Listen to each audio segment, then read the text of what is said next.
This place is unfreaking believable.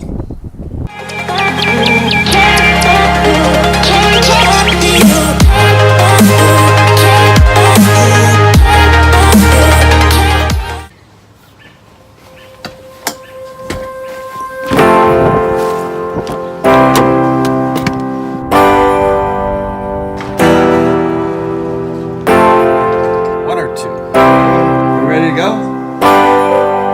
Before and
Hey everyone, as you can see, I made it to Sydney.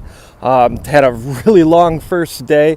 I left May 31st from Toronto to Dallas, and then I had a 17.5-hour flight from Dallas to Sydney. I got in this morning at around 7 o'clock. On my flight here, I took the Qantas A380. It's QF flight number 8 out of Dallas to Sydney. The cost of that flight was $786.33 for a one-way trip to Sydney, Australia. So it's the first leg of my around the world trip, and it took me about a third of the way around the world. I sat in row 77A. The benefit to that row was having a wall behind me, so I didn't have anybody sit with me. So I could lay down the entire trip. I slept probably about 10 hours the entire way here. During the flight, we got 3 meals. We got a dinner, we had a midnight snack, and then we had breakfast in the morning. Once I landed, I took the train for $14, grabbed some quick breakfast and a coffee, and then I just did a little walk around the Opera House and the Sydney Harbour Bridge. Now I'm going to go through the Botanical Garden and head to my hotel, which is the Hotel Chalice in Potts Point. The hotel ran me $194.84 for 2 nights. I'm only in Sydney for 3 days, so I'm trying to get as much done as I possibly can. Once I landed, I used Verizon's Travel Pass, which is $10 a day. When you sign up for the Travel Pass, they send you a text message as soon as your phone turns on and requests a signal from the country you're in. It's $10 a day to keep whatever plan you have. So I have the unlimited plan, so I get to keep unlimited phone, text, and data to pretty much every country I'm going to except for Egypt.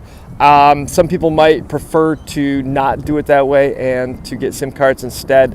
My thought is the SIM cards, after a couple gigabytes, they slow your speed way down. So the Travel Pass allows me to have full speed of my internet so I can upload all my videos. As for money, my credit card, I made sure I called all my credit card companies to make sure that I wouldn't have any issue with my credit cards when I was down here. I did purchase breakfast on my card and there was no problem. I also took $100 US and transferred them into Australian dollars. The exchange rate right now is $1.32 Australian dollars for every dollar US. I purchased the flights off of kayak.com. The issue I had was going through a travel agent called Vayama, which is a subsidiary of Kayak. If I were to do it again, I would never go through them. I would definitely just go through the airline. If there's ever any issues with your flight, you have to deal with Vayama instead of dealing directly with the airlines. So if my flight was delayed or canceled, I might have had an issue getting another flight quickly. For the hotels, I always book through hotels.com. Hotels.com does a deal where once you have 10 hotel rooms, you get one for free, and they average out those 10 hotel rooms to let you know how much money you can spend on your free hotel room. So from this trip alone, I'll have 2 free hotel rooms. In my next vlog, I'll talk about what I did in my first day in Sydney. We are going to go through the Botanical Gardens. We're going to come back downtown for Vivid Sydney tonight, where I'm hoping to get some good night photography with the GoPro. If you haven't subscribed already, please do. I'm going to have much more content. I'm traveling around the world for 25 days. At the end of the 25 days, I'm going to let you know all of my costs, my hotels, my flights, car rentals, food, activities, everything. And I would be happy to share all that information with you to let you know exactly how much it costs to fly solo around the world. Thank you, and I'll talk to you soon.